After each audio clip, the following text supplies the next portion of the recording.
अफगानिस्तान के अंदर पाकिस्तान की हालिया एयर स्ट्राइक ने दोनों देशों के बीच तनाव को फिर से चरम पर पहुंचा दिया है। दोनों देश अब आमने सामने हैं और इसी बवाल के बीच भारत भी तालिबान के समर्थन में कूद पड़ा है। भारत ने न केवल इन हमलों की निंदा की बल्कि पाकिस्तान को जमकर लताड़ा है। भारत ने इसे पाकिस्तान की घरेलू विफलताओं से ध्यान भटकाने की एक हताश कोशिश करार दिया है। दरअसल भारतीय विदेश मंत्रालय के प्रवक्ता रणधीर जायसवाल ने बयान जारी करते हुए कहा कि रमज़ान के पवित्र महीने में पाकिस्तान द्वारा किए गए इन हमलों में महिलाओं और बच्चे समेत आम नागरिकों की मौत होना बेहद निंदनीय है। भारत ने स्पष्ट किया कि पाकिस्तान अपने आंतरिक समस्याओं और सुरक्षा मोर्चे पर अपनी नाकामी को छिपाने के लिए पड़ोसी देश की संप्रभुता का उल्लंघन कर रहा है। भारत ने एक बार फिर दोहराया कि वो अफगानिस्तान की सॉवरेनिटी यानी संप्रभुता और टेरिटोरियल इंटीग्रिटी यानी क्षेत्रीय अखंडता के साथ मजबूती से खड़ा है। वहीं दूसरी ओर पाकिस्तान इस हमले के बाद अब सफाई देने में जुटा हुआ है। पाकिस्तान के सूचना मंत्रालय ने इस कार्रवाई का बचाव किया है। इस्लामाबाद का दावा है कि उसने इंटेलिजेंस इनपुट के आधार पर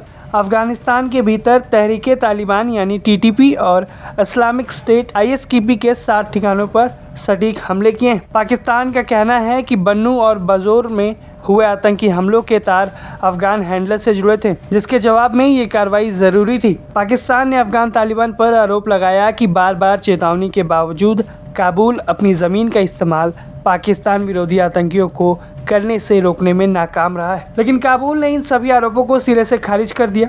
अफगान रक्षा मंत्रालय ने पाकिस्तान की एयर स्ट्राइक को अंतर्राष्ट्रीय कानून और देश की संप्रभुता का उल्लंघन बताया, साथ ही उचित और सोच समझकर जवाब देने की चेतावनी भी दी है। अफगानिस्तान का कहना है कि उसकी जमीन और नागरिकों की रक्षा करना उसका धार्मिक और राष्ट्रीय कर्तव्य है। दरअसल पिछले कुछ महीनों से पाकिस्तान और अफगान तालिबान के रिश्तों में लगातार गिरावट देखी जा रही। इस्लामाबाद का आरोप है कि काबुल अपनी जमीन से संचालित पाकिस्तान विरोधी आतंकियों पर कोई कार्रवाई नहीं करता। वहीं अफगानिस्तान कहता है कि पाकिस्तान अपनी सुरक्षा और खुफिया विफलताओं का ठीकरा उस पर फोड़ रहा है। पिछले 1 साल में कई बार पाकिस्तान और तालिबान के बीच खूनी झड़प देखने को मिली है। पाकिस्तान अपनी विफलताओं को छिपाने के लिए तालिबान पर आरोप डालने का काम कर रहा है, लेकिन इस बार की एयर स्ट्राइक से तालिबान बुरी तरह से भड़क उठा है। अब सवाल यह है कि तालिबान का अगला कदम क्या होगा? क्या वो पाकिस्तान पर पलटवार करेगा? क्या फिर से हमें दुरंत लाइन पर एक्शन देखने को मिलेगा? इन सारे सवालों का जवाब हम आगे आपको खबरों के माध्यम से देते रहेंगे। आप इस पूरे मामले पर अपनी राय हमें कमेंट बॉक्स में ज़रूर बताएं।